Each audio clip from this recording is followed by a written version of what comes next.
નમસ્કાર ગુજરાત। આજના મુખ્ય સમાચારની અંદર ચૂંટણી પહેલા દેવું માફ થશે, ખેડૂતોને મળશે ડબલ પૈસા, કઈ તારીખે જાહેર થશે બજેટ સત્ર, ગામડાઓને ચેતવણી, મોબાઈલ ખરીદવા 6000 રૂપિયાની સહાય, પેટ્રોલ, ડીઝલ, આધાર કાર્ડ, પાન કાર્ડ, રાશન કાર્ડને લઈને મહત્વના સમાચાર, વિદ્યાર્થીઓ માટે ખુશખબર, ડ્રોન ખરીદવા માટે મળશે 70% સબસિડી, આ ખેડૂત પોર્ટલ ખુલ્લું મુકાશે, રામ મંદિરને લઈને મહત્વના સમાચાર। મિત્રો, દરેક સમાચાર, દરેક માહિતી જણાવું એ પહેલાં ગુજરાતના જે પણ મિત્રો અમારી ચેનલ પર નવા આવ્યા છે એ મિત્રોને ખાસ વિનંતી છે કે ચેનલને સબસ્ક્રાઈબ કરવાનું ભૂલતા નહીં, સાથે આજનો આ વિડીયો છે તેને અંત સુધી જોતા રહેજો અને સાથે મિત્રો કોમેન્ટ બોક્સમાં જય શ્રી રામ કમેન્ટ કરી દેજો। તો મિત્રો, અત્યારના તાજા સમાચારની અંદર વાત કરીએ તો ચૂંટણી પહેલા દેવું માફ થશે, ખેડૂતો માટે દેવા માફીને લઈને મોટા સમાચાર સામે આવ્યા છે। મોદી સરકાર 2004ના વર્ષમાં જ્યારે સત્તા ઉપર આવી હતી ત્યારે તેમણે કહી દીધું હતું કે 2023 સુધીમાં ખેડૂતોની આવક બમણી કરી દેવાશે।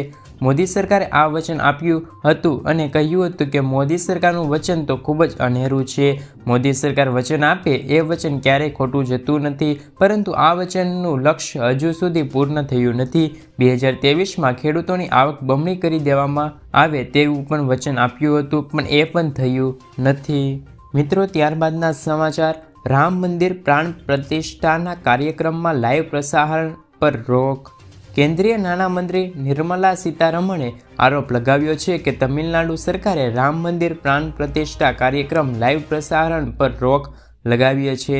તમિલનાડુમાં ભગવાન રામના 200થી વધુ મંદિરો આવેલા છે। આ મંદિરોમાં રામના નામે પૂજા, ભજન, પ્રસાદ અને અન્નદાન નહીં થાય। ત્યાંની પોલીસ ખાનગી મંદિરોને પણ કાર્યક્રમો આયોજિત કરતા અટકાવશે। તેઓએ આયોજકોને પંડોળા તોડાવવાની પણ ધમકી આપી છે। મિત્રો, ત્યારબાદના સમાચાર, ખેડૂતોને મળશે ડબલ પૈસા। નાણામંત્રી નિર્મલા સીતારમણે આ વર્ષે બજેટ 2024માં ખેડૂતો માટે મોટી જાહેરાત કરી શકે છે। એક રિપોર્ટ અનુસાર પીએમ કિસાન સન્માન નિધિ વધારવાની યોજના સરકાર બનાવી રહી છે। હાલમાં દેશમાં 11 કરોડ ખેડૂતોને 6000 રૂપિયા મળે છે અને આ 6000 દર મહિને એટલે કે દર 4 મહિનાના અંતરાલ સાથે 2000 રૂપિયાના 3 હપ્તા આપવામાં આવે છે, જેને વધારીને સરકાર ખેડૂતોને 12000 રૂપિયા આપવાની તૈયારી કરી શકે છે। એટલે કે આવનારા સમયમાં હવે ખેડૂતોને 2000ની બદલે 4000 રૂપિયાના 3 હપ્તા આપવામાં આવશે। મિત્રો, ત્યારબાદના સમાચાર, આધાર કાર્ડ અને પાન કાર્ડ ધારકો આપે ધ્યાન।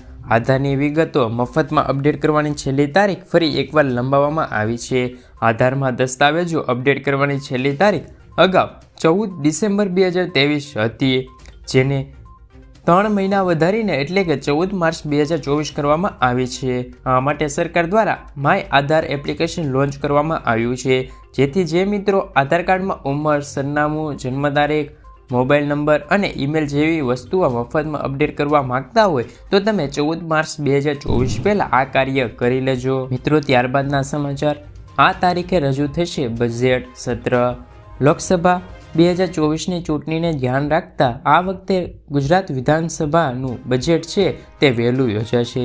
ગુજરાત વિધાનસભાનું બજેટ સત્ર 1 ફેબ્રુઆરીથી 7 માર્ચ સુધી ચાલશે। વોટ ઓન એકાઉન્ટના બદલે પૂર્ણ પરીક્ષાનું બજેટ રજૂ કરાશે। આ સાથે ગત વર્ષની તુલનામાં ગુજરાત બજેટમાં કદમાં 20થી 25% વધારો થાય તેવી શક્યતા જોવા મળી શકે છે। ઉલ્લેખનીય છે કે ગત નાણાકીય વર્ષ 2022 અને 24માં ગુજરાતનું અંદાજપત્ર 3 લાખ કરોડ રૂપિયાનું હતું।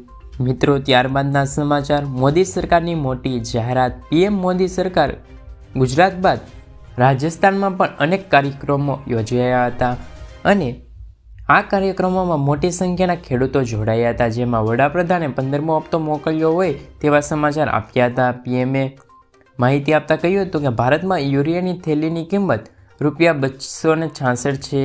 તેની કિંમત પાકિસ્તાનમાં આશરે 800, બાંગ્લાદેશમાં 700, ચીનમાં આશરે 2100 અને અમેરિકામાં 3000 રૂપિયા છે। સરકાર યુરિયાના ભાવના સંદર્ભમાં આપણા ખેડૂતોને પરેશાન નહીં થવા દે। મિત્રો, ત્યારબાદના સમાચાર, વિદ્યાર્થીઓ માટે ખુશખબર। જો તમે પણ 12 પાસ છો અને તમને પણ સરકાર આપશે દર મહિને 3000 રૂપિયા। રોજગાર સંગમ યોજના અંતર્ગત દરેક વિદ્યાર્થી એટલે કે સ્ત્રી અને પુરુષોને બંનેને દર મહિને 3,000 રૂપિયાની સહાય આપવામાં આવશે। જ્યારે આ યોજનાનો લાભ લેવા માટે તમારી વાર્ષિક આવક 4 લાખથી ઓછી હોવી જોઈએ, તમારા ઘરમાં કોઈ સરકારી નોકરી ન કરતું હોવું જોઈએ અને તમે 12 પાસ હોવા જોઈએ। જ્યારે આ યોજનાનો લાભ લેવા માટે તમારે એક ઓનલાઈન ફોર્મ ભરવાનું રહેશે। જે ફોર્મ ભરતી વખતે આધાર કાર્ડ, 12 પાસની માર્કશીટ, તમારો લિવિંગ સર્ટી, તમારા જાતિનો દાખલો આ બધા જ ડોક્યુમેન્ટ ફરી અરજી કરવાના રહેશે અને ફોર્મ છે તે સબમિટ કરવાનું રહેશે। મિત્રો, ત્યારબાદના સમાચાર। ડ્રોન ખરીદવા માટે મળશે 70%ની સબસિડી। કેન્દ્ર અને રાજ્ય સરકાર ખેડૂતોને એગ્રીકલ્ચર ડ્રોન ટેકનોલોજી અપનાવવા માટે પ્રોત્સાહન ભાગરૂપે 75% સુધીની સબસિડી આપી રહી છે। ખેડૂતો ઉપરાંત કૃષિ તાલીમ સંસ્થાઓ, કૃષિ યુનિવર્સિટી, કૃષિ ઉત્પાદક સંસ્થાઓ, કૃષિ સ્નાતક યુવાનો, SC/ST કેટેગરીઓ અને મહિલાઓ ખેડૂતોને લાભ લઈ શકે છે। કૃષિ તાલીમ સંસ્થાઓ અને કૃષિ યુનિવર્સિટીને ડ્રોનની ખરીદી પર 100% અથવા તો 10 લાખ રૂપિયાની સુવિધા પણ મળી જશે। મિત્રો, ત્યારબાદના સમાચાર। આ એક ખેડૂત પોર્ટલ ખુલ્લું મુકાયું છે। તો મિત્રો, વાત કરીએ કે ગુજરાત સરકાર દ્વારા ખેડૂતો માટે અનેક સબસિડી યોજનાઓ ચલાવવામાં આવી છે। ખેડૂતોને વિવિધ પ્રકારના પાક ઉગાડવા માટે અનેક કૃષિ સાધનની જરૂરિયાત ઊભી થતી હોય છે। આ ખેડૂત પોર્ટલ પર ખેડૂતોને કૃષિ સાધનની ખરીદી પર નાણાકીય સહાય આપવા માટે યોજના બનાવવામાં આવી છે। આ માટે ઓનલાઈન ફોર્મમાં અરજી કરવા માટે છેલ્લી તારીખ હતી 29 ડિસેમ્બરથી લઈને 28 જાન્યુઆરી।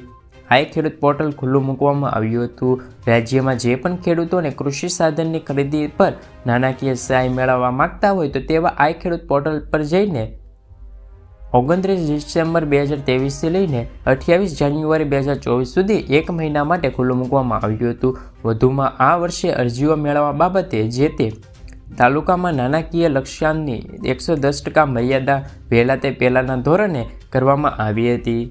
મિત્રો, ત્યારબાદના સમાચાર। ગામડાઓને ચેતવણી। ગોચરન જમીન પર દબાણને લઈને વિકાસ કમિશનનું કડક વલણ। વિકાસ કમિશન દ્વારા રાજ્યમાં તમામ DDOને પત્ર લખીને સૂચન કર્યું છે કે ગ્રામ પંચાયત સ્તરે ગોચરન દબાણ દૂર કરવા માટે તેમજ ગ્રામ્ય સભા અને પંચાયતની મિટિંગોને વિસ્તૃત ચર્ચા કરવી તેમજ દબાણ રજિસ્ટરમાં દબાણની નોંધણી કરવી। જે કર્યા બાદ દબાણ દૂર કરવા સાથે નિયમ અનુસાર દંડ કરવાની કાર્યવાહી હાથ ધરવી। મિત્રો, ત્યારબાદના સમાચાર। રાશન કાર્ડ ધારકો આપે ધ્યાન। તો મિત્રો, સૌપ્રથમ વાત કરીએ કે રાષ્ટ્રીય અન્ન સલામતી કાયદા હેઠળ વધુ કુટુંબોને આવરી લેવાને લઈને રેશનિંગનું અનાજ આપી શકાય છે। તે માટે અન્ય અને નાગરિક પુરવઠા વિભાગમાં ફેરફાર કરવામાં આવ્યા છે। શહેરી વિસ્તાર માટે જે કુટુંબોના કોઈપણ સભ્ય માસિક 15,000થી ઓછી આવક ધરાવતો હોય તો તેને અન્ન સુરક્ષા હેઠળ આવરી લેવામાં આવશે। ગ્રામ્ય વિસ્તારમાં માસિક 15,000થી વધુ આવક ધરાવતા હોય તેમને અન્ન સુરક્ષા હેઠળ આવરી લેવામાં આવશે। ગુજરાત પુરવઠા વિભાગ આ ઠરાવ જાહેર કર્યો હતો ત્યારે સુધી આવક મર્યાદા 10,000 રૂપિયા હતી, પરંતુ હવે તેમને વધારીને 15,000 રૂપિયા કરવામાં આવી હતી। મિત્રો, ત્યારબાદના સમાચાર। મોબાઈલ ખરીદવા માટે મળશે 6,000 રૂપિયાની સહાય। જો તમે પણ મોબાઈલ લઈ લીધો હોય અથવા તો લેવાનો વિચાર કરતા હોય તો તમને ગુજરાત સરકાર આપશે 6,000 રૂપિયાની સહાય। સ્માર્ટફોન સહાય યોજના અંતર્ગત 6,000 રૂપિયા લેવા માટે સહાય આપવામાં આવશે। મોબાઈલ લઈ લીધો હોય અથવા તો લેવાનો હોય બંને કેસમાં સહાય મળવા પાત્ર રહેશે। જ્યારે આ યોજનાનો લાભ લેવા માટે તમારે એક ઓનલાઈન ફોર્મ ભરીને સબમિટ કરવાનું રહેશે। થોડાક દિવસમાં તમે કરેલી અરજી એપ્રુવલ થઈ જશે ત્યારે તમે આપેલા બેંક એકાઉન્ટ નંબર પર રૂપિયા 6,000 જમા પણ કરી દેવામાં આવશે। મિત્રો, ત્યારબાદના સમાચારની અંદર વાત કરીએ તો ખેડૂતોને મળશે 25,000 રૂપિયાની સહાય। રાજ્યના ખેડૂતોને ખેતીવાડી ખાતા દ્વારા સનેડા યોજના ખરીદવા માટે એક નાણાકીય સહાય આપવા માટે કેન્દ્ર સરકાર આપશે 25,000 રૂપિયાની સહાય। આ ખેડૂત પોર્ટલ પર જઈને તમે અરજી કરી શકો છો। ખેડૂતો આ અરજીની તારીખ 29 ડિસેમ્બર 2024 હતી। નાણાકીય લક્ષ્યની 110% મર્યાદા વહેલા તે પહેલાંના ધોરણે શરૂ કરવામાં આવી હતી। આ દરેક ખેડૂતોને વર્ષ 2024માં 25,000 રૂપિયાની સબસિડી સહાય આપવામાં આવશે અને તે તેમના ખાતામાં જમા કરી દેવામાં આવશે। મિત્રો, ત્યારબાદના સમાચાર। 2024માં પેટ્રોલ અને ડીઝલ સસ્તું। લોકસભા ચૂંટણી પહેલાં કેન્દ્ર સરકાર ઇંધણના ભાવમાં ઘટાડવાની ભેટ આપી શકે છે. સૂત્રોનો દાવો એ છે કે કેન્દ્ર સરકાર ટૂંક સમયમાં જ પેટ્રોલ અને ડીઝલના ભાવોમાં 6 થી લઈને 10 રૂપિયાનો ઘટાડો કરી શકે છે. પેટ્રોલ અને ડીઝલના ભાવો ઘટાડવા માટે સરકાર ઓઇલ કંપનીઓ સાથે વાતચીત કરી રહી છે તેવું સૂત્રોનું કહેવું છે. મિત્રો, ત્યારબાદની માહિતીની વાત કરીએ તો 2028 સુધી મફત અનાજ મળતું રહેશે. મોદી સરકાર દ્વારા દેશના 81 કરોડ રેશન કાર્ડ ધારકો માટે મોટો નિર્ણય લેવામાં આવ્યો છે. જે નિર્ણય ગુજરાતના 71 લાખ રેશન કાર્ડ ધારકો માટે પણ ફાયદાકારક રહેશે. નિયમ અનુસાર 2028 સુધીમાં મફત અનાજ મળતું રહેશે. આ યોજનાનું નામ પ્રધાનમંત્રી ગરીબ કલ્યાણ અન્ન યોજના છે. આ યોજના કોરોના કાળમાં શરૂ કરવામાં આવ્યો હતો અને આ યોજના મુજબ 5 કિલો ઘઉં અને ચોખા પણ આપવામાં આવતા હતા. મિત્રો, ત્યારબાદના સમાચારની અંદર વાત કરીએ તો ખેડૂતોને મળશે વર્ષે 36,000 રૂપિયાની સહાય. સરકાર ખેડૂતોને વૃદ્ધ અવસ્થામાં આવકમાં રસ્તો